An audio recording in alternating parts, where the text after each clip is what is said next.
তো বন্ধুগণ, আজকের পর্বে আমাদের ই কমার্স প্রজেক্টের ইউজারের যে প্রোফাইলের ডাটাগুলো শো করব এবং আমাদের পাসওয়ার্ড চেঞ্জের অপশন আছে। কাস্টমার পাসওয়ার্ড চেঞ্জ করতে পারবে। সো কাস্টমারের পাসওয়ার্ড চেঞ্জের অপশনটা করব। এখন ধরুন যে এটা হচ্ছে আমাদের ইউজারের প্রোফাইল। এখানে আমাদের পার্সোনাল ইনফরমেশন এবং এখানে আরও কিছু ইনফরমেশন শো করাতে হবে। এবং আমরা যদি এডিট প্রোফাইলে যাই, এখানে কিন্তু পাসওয়ার্ড চেঞ্জের একটা ফর্ম ছিল, চেঞ্জ পাসওয়ার্ড। সো ইউজার বা কাস্টমার কারেন্ট পাসওয়ার্ড দিয়ে তার পাসওয়ার্ডটা চেঞ্জ করতে পারবে। তো এটার জন্য আমরা যদি আমাদের এই প্রোফাইল ব্লেডে যাই এবং এইখানে আমাদের যে ইনফরমেশনগুলো আছে এগুলো কিন্তু স্ট্যাটিক। এই যে এই ইনফরমেশনগুলো এগুলো কিন্তু এখন স্ট্যাটিক আছে। ইউজারের যেই প্রোফাইলে যে ইনফরমেশনগুলো, যেমন ধরুন আমরা যদি আবার দেখি এই পার্সোনাল ইনফরমেশন, এই ইনফরমেশনগুলো স্ট্যাটিক আছে, এগুলো স্ট্যাটিক আছে। তো এগুলো আমরা অথ থেকে ধরুন যে আমাদের অথের ভিতরে এগুলো ভ্যালুগুলো আছে, এগুলো আমরা এখান থেকে প্রিন্ট করে দিতে পারি। যেমন ধরুন অথ, দেন হচ্ছে ইউজার, দেন হচ্ছে আমাদের নেম। তো এইভাবে কিন্তু আমরা অথ অথ থেকে ইনফরমেশনগুলো এনে এখানে এই যে যেমন ধরুন ভ্যালুটা এখন ডাইনামিক হয়ে গেল, এইভাবে এখানে আমরা প্রিন্ট করতে পারি। তো এই ইনফরমেশনগুলো আমি অলরেডি করে রাখছি, সেগুলো আমরা জাস্ট ইউজ করব। যেমন ধরুন এই রোটাকে আমি কপি করব, রোটাকে কপি করে এখানে যে এই যে আমাদের রোটা আছে এই রোটাকে রিপ্লেস করে দিব। রোটাকে রিপ্লেস করে দিলাম। এখন এখানে দেখুন, এখানে পার্সোনাল ইনফরমেশনে আমরা নেম অথ থেকে নেম ধরেছি, ইমেলটা প্রিন্ট করেছি, তারপরে phone number, address, zip code, এগুলো কিন্তু এই ইনফরমেশনগুলো কিন্তু আমাদের যে ডেটাবেজের ইউজার টেবিল আছে, ইউজার টেবিলে কিন্তু আমাদের এই নেমে কলামগুলো আছে। যেমন এই যে জিপ কোড, অ্যাড্রেস, এই কলামগুলো কিন্তু আমাদের এই যে ইউজার টেবিলে আমরা নিয়ে নিছিলাম, ফোন, অ্যাড্রেস, জিপ কোড। তো এখন এখান থেকে এইগুলো আমরা প্রিন্ট করতেছি। এরপরে ধরুন ওয়ার্ডার স্ট্যাটাস, এইখানে আমরা ওয়ার্ডার স্ট্যাটাস অর্থাৎ কাউন্ট করব যে লাইক পেন্ডিংয়ে কয়টা ওয়ার্ডার আছে, প্রসেসিংয়ে কয়টা ওয়ার্ডার আছে একজন কাস্টমারের, এগুলো আমরা এখানে প্রিন্ট করব। তো এগুলো প্রিন্ট করার জন্য এই যে এখানে আমরা একটা হেল্পার ফাংশন কল করব। তো হেল্পার ফাংশন ধরুন যে ওয়ার্ডার স্ট্যাটাস কাউন্ট একটা হেল্পার ফাংশন আমরা হেল্পারের ভিতরে করে নিব। যদি আমরা এখানে আমাদের হেল্পারের ভিতরে গিয়ে ধরুন যে একটা এইখানে আমরা একটা হেল্পার ফাংশন করে নিব। সেটা করার জন্য ধরুন যে আমরা এইখানে এই ফাংশনটাকে কপি করতে পারি। কপি করে এইখানে যেটা করব, আমাদের নেমটা দিয়ে দিতে হবে ওয়ার্ডার স্ট্যাটাস কাউন্ট, এটাও হবে ওয়ার্ডার স্ট্যাটাস কাউন্ট। এবং ওইখান থেকে আমরা স্ট্যাটাস যেটা আছে সেটা পাস করবো। যে এখান থেকে যেমন ধরুন পেন্ডিং পাস করতেছি, প্রসেসিং পাস করতেছি, শিফট পাস করতেছি। তো হেল্পার মেথডে এগুলো পাস করতেছি এবং এইখানে আমরা এটা রিটার্ন করে দেবো। তো রিটার্ন করার জন্য ধরুন যে রিটার্ন আমরা ওয়ার্ডার যেই মডেলটা আছে সেটা দিয়ে আমরা এখানে হোয়ার কন্ডিশনটা অ্যাপ্লাই করব। যেমন ধরুন এইটাই আমরা কপি করতে পারি। কপি করে এখানে আমাদের একটা কন্ডিশন হবে ইউজারের যে আইডি, ইউজারের আইডির কন্ডিশনটা আমরা দিব। আরেকটা কন্ডিশন লাগবে আমাদের যে স্ট্যাটাস কন্ডিশনটা লাগবে। ধরুন যে অর্ডার স্ট্যাটাস, আমরা এখানে দিব অর্ডার স্ট্যাটাস। অর্ডার স্ট্যাটাসে আমরা এই যে স্ট্যাটাসটা যেটা আমরা পাস করতেছি ওইটা এখানে দিয়ে দিলাম। তো ধরুন এখানে দিয়ে দিলাম স্ট্যাটাসটা। এখন সে এটা রিটার্ন করবে, কাউন্টটা রিটার্ন করবে, ডেটাবেজে দেখবে যে এই স্ট্যাটাসের অর্ডার কয়টা আছে সেটা রিটার্ন করবে। এবং এইখান থেকে আমরা এইটুকু রিমুভ করে দিতে পারি। এখন এই যে অর্ডার যেই মডেলটা, এই মডেলটা কিন্তু আমাদের এখানে লুট করে দিতে হবে। তো অর্ডার মডেলটা লুট করার জন্য ধরুন এটা কপি করে আমরা অর্ডার মডেলটা এখান থেকে লুট করে দিলাম। এখন কি হবে, এখান থেকে আমরা হেল্পার ফাংশনে স্ট্যাটাস পাস করতেছি, সে এখান থেকে স্ট্যাটাসটা পাবে। স্ট্যাটাসটা পাওয়ার পরে কোয়েরিটা এক্সিকিউট করে সে রিটার্ন করে দিবে কাউন্ট, যে কয়টা অর্ডার আছে এই স্ট্যাটাসের এগেনস্টে।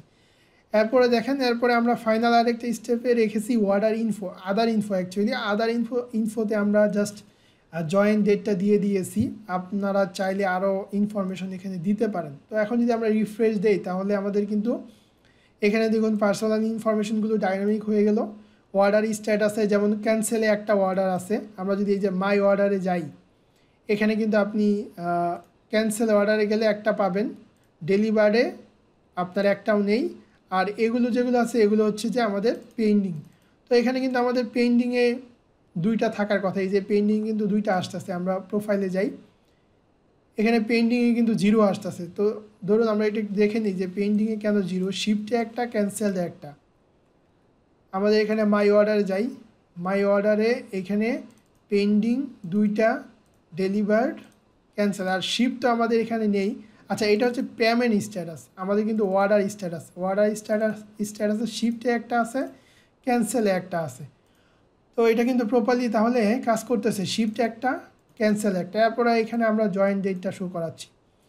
তো এখানে প্রোফাইলের ইনফরমেশনগুলো এইভাবে দেখাচ্ছে। এখন ধরুন এখানে আমাদের যে এই মেনুটা আছে, মেনুটা আমাদের একটা অ্যাক্টিভ কন্ডিশন দিতে হবে, রিকোয়েস্ট, রাউটের রিকোয়েস্ট ধরে একটা অ্যাক্টিভ প্লাস কন্ডিশন দিতে হবে। যেমন ধরুন যে যখন আমরা মাই অর্ডারে যাব তখন এই মেনুটা অ্যাক্টিভ থাকবে, মাই রিভিউতে যাব তখন সেই রিভিউ মেনুটা অ্যাক্টিভ থাকবে। তো এই কন্ডিশনটা দেওয়ার জন্য আমরা ধরুন যে এই যে এখানে একটা কন্ডিশন অ্যাপ্লাই করেছি, এটা আমরা জাস্ট এখানে ইউজ করে দিব।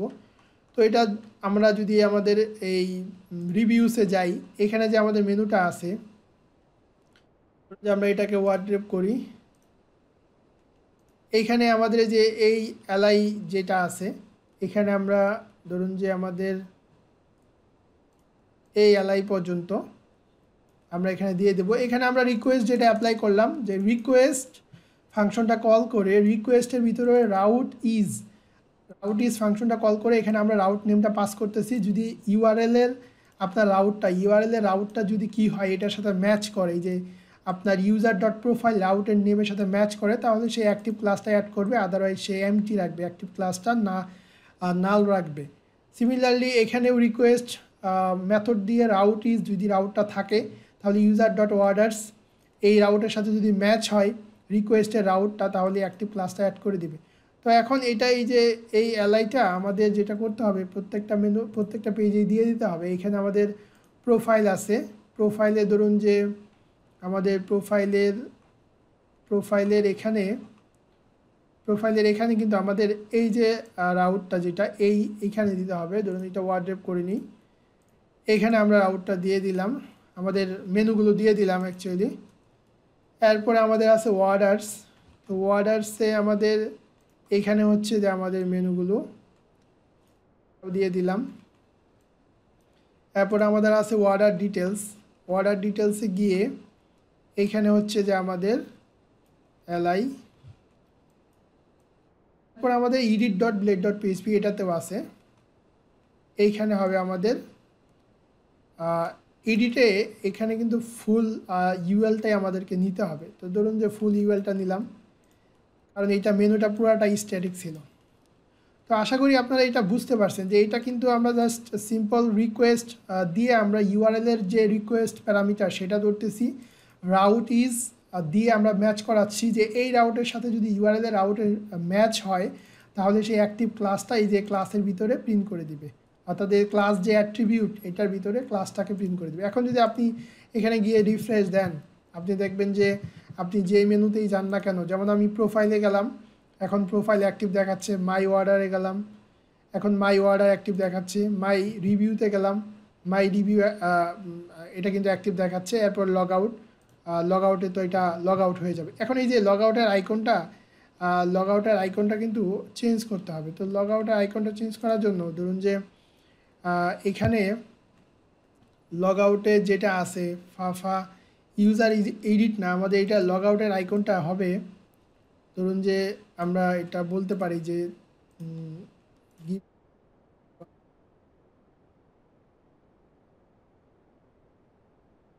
লগ আউটের আইকনের নেমটা আমরা এখান থেকে নিয়ে নিতে পারি, যেমন এটা হবে, এই ক্লাসটা হবে। তো লগ আউটের জন্য, সাইন আউটের জন্য এই ক্লাসটা আমরা এখানে দিয়ে দিলাম। যেমন ধরুন এডিটে দিলাম, তারপরে অর্ডার ডিটেলসে আমাদের এই আইকনটা চেঞ্জ করে দিতে হবে, এটা হবে আমাদের আইকনটা এখানে। এরপরে অর্ডারসেও হবে আইকনটা, আমাদের আইকনটা হবে এটা। তারপরে ধরুন আমাদের প্রোফাইলে আছে, প্রোফাইলে লগ আউট আইকন এখানে চেঞ্জ করতে হবে। এরপরে ধরুন এখানেও আমাদের আইকনটা চেঞ্জ করতে হবে। এখন যদি রিফ্রেশ দেই, ফাইন, এটা কিন্তু এখন সুন্দর লাগতেছে। হ্যাঁ, প্রত্যেকটা পেজেই আমাদের লগ আউট আইকনটা এখন অ্যাকুরেট যে আইকন সেটা দিলাম, এখন ভালো লাগছে। এখন পরবর্তী ভিডিওতে আমরা আহ, আহ, এখন আমাদের যেই চেঞ্জ পাসওয়ার্ডটা আছে সেই প্রসেসটা করব। ধরুন যে এই যে আমরা যদি প্রোফাইলে যাই, প্রোফাইলে গিয়ে আমাদের এডিট প্রোফাইলে গিয়ে এখানে কিন্তু চেঞ্জ পাসওয়ার্ডের একটা ফর্ম আছে।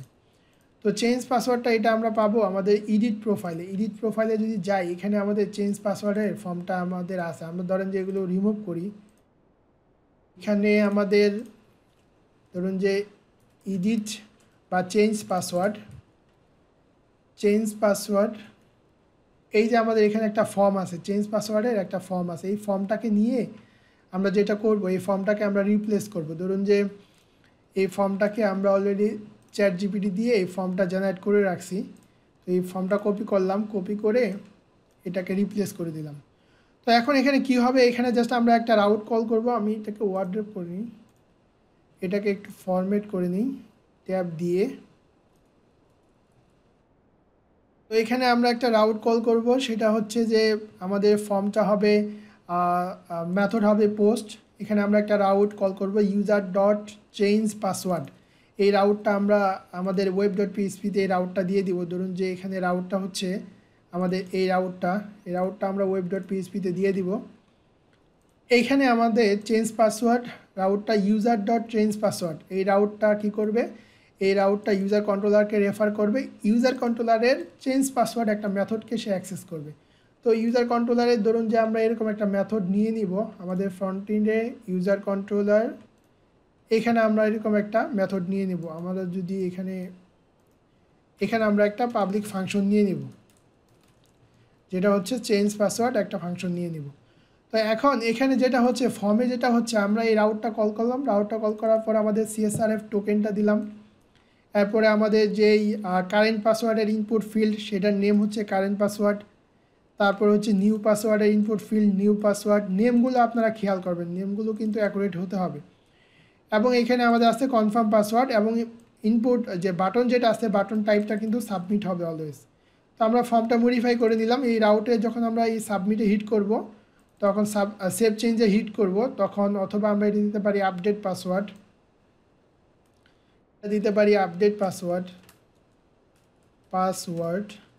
তো আপডেট পাসওয়ার্ডে যখন হিট করব রাউটটা কল হবে। রাউটটা কল হলে সে কী করবে, ইউজার কন্ট্রোলারে এসে এই মেথডে আসবে। তো এই মেথডটা আমরা এখান থেকে নিয়ে নিই, আমাদের যে AI জেনারেটেড যেই মেথডটা আছে সেটা নিয়ে নিলাম।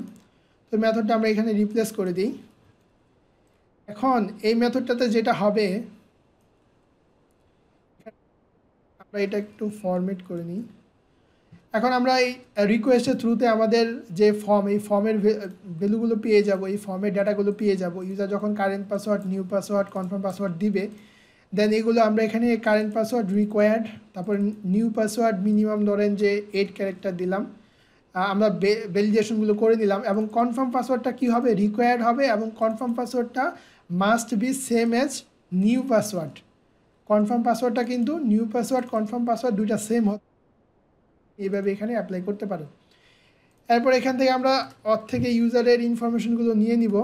ধরুন যে আমাদের যে ইউজারের ইনফরমেশনগুলো আমরা অথ মেথড কল করে, ইউজার মেথডটা কল করে ইউজারের ইনফরমেশনগুলো নিয়ে নিলাম। এখন এখানে আমরা চেক দিব যে হ্যাশ চেক রিকোয়েস্ট কারেন্ট পাসওয়ার্ডটা কী হতে হবে, ইউজারের যে ডাটাবেজের পাসওয়ার্ড সেটার সাথে ম্যাচ হতে হবে। এবং যদি ম্যাচ না হয়, নট হ্যাশ, যদি পাসওয়ার্ডটা যদি অ্যাকুরেট না হয়, আই মিন সেম না হয়, তাহলে কিন্তু সে এররটা রিটার্ন করবে। আর যদি সেম হয় তাহলে সে পাসওয়ার্ডটা এখানে কি করবে, এই নিউ পাসওয়ার্ড যেটা, এটা আমরা হ্যাশ করে এনক্রিপ্টেড পাসওয়ার্ডটা আমরা কী করবো, ইউজার টেবিলে আপডেট করে দেব। এবং ফাইনালি আমরা এখানে মেসেজটাই করবো। এখন এই যে এখানে যেহেতু আমরা হ্যাশ ক্লাসটা ইউজ করতেছি, এটা কিন্তু আমাদের লুট করে দিতে হবে হেডারে। এই যে এখানে আমরা এটা লুট করে দিই, আমাদের এখানে ধরুন যে এখানে আমরা এটা লুট করে দিলাম। এখন ধরুন আমরা যদি ট্রাই করি পাসওয়ার্ডটা চেঞ্জ করার জন্য, ধরুন যে ফার্স্ট অফ অল আমরা ট্রাই করি যে আমরা কারেন্ট পাসওয়ার্ড আছে আমাদের 1 2 3 4 5 6 7 8। তো ধরুন আমরা একটা নর্মাল পাসওয়ার্ড দিয়ে সাবমিট করলাম। তাহলে এখানে সে কিন্তু দুইটা ভ্যালিডেশন ধরেছে, একটা হচ্ছে মাস্ট বি 8 ক্যারেক্টার, আরেকটা হচ্ছে যে আপনার সেম হতে হবে। তো ধরুন এটা আমরা কারেন্ট পাসওয়ার্ডটা রং দিলাম কিন্তু 8 ক্যারেক্টারে বেশি দিলাম। তো এখন বলবে current password does not match, the confirm password field must match new password. আচ্ছা, কনফার্ম পাসওয়ার্ড আমাদের নিউ পাসওয়ার্ডের সাথে কনফার্ম পাসওয়ার্ড ম্যাচ হতে হবে। তো ধরুন এখন আমাদের যে কারেন্ট পাসওয়ার্ড এটা আমরা দিলাম অ্যাকুরেট পাসওয়ার্ড, এবং আমরা নিউ পাসওয়ার্ড দিলাম 1 2 3 4 5 6 7 8 9। তো ধরুন এখন আমরা আপডেট করলাম, এই যে এখন দেখুন পাসওয়ার্ডটা কিন্তু আপডেট হয়ে গেল। এখন ধরুন যে আমরা লগ আউট করে যদি আবার লগ ইন করতে চাই, ধরুন যে আমরা ওল্ড পাসওয়ার্ড দিয়ে লগ ইন করবো। ওল্ড পাসওয়ার্ড ছিল আমাদের 1 2 8 1 2 3 4 5 6 7 8, এটা দিয়ে কিন্তু আমরা লগ ইন করতে পারবো না।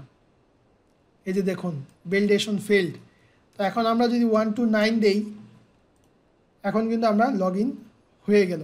তো আশা করি বুঝতে পারছেন কিভাবে আমরা প্রোফাইলের ইনফরমেশনগুলো শো করলাম, মেনুগুলো অ্যাক্টিভ করলাম, তারপরে হচ্ছে যে আমাদের পাসওয়ার্ড প্রোফাইল থেকে পাসওয়ার্ডটা চেঞ্জ করলাম। পরবর্তী ভিডিওতে আমরা রিভিউ সিস্টেমটা চেষ্টা করব। এরপর আমাদের মোটামুটি ফ্রন্ট এন্ডটা অলমোস্ট ক্লোজিংয়ের দিকে চলে আসতেছে, আমাদের ফ্রন্ট এন্ডে তেমন কোনো কাজ নেই। এরপরে আমরা ব্যাক এন্ডে চলে যাব, ব্যাক এন্ডে করবো, প্লাস ব্যাক এন্ডে একটা সার্টেন ফাংশনালিটি কমপ্লিট করার পর আবার আমরা ফ্রন্ট এন্ডে আসবো আমাদের পেমেন্ট গেটওয়েগুলো করার জন্য।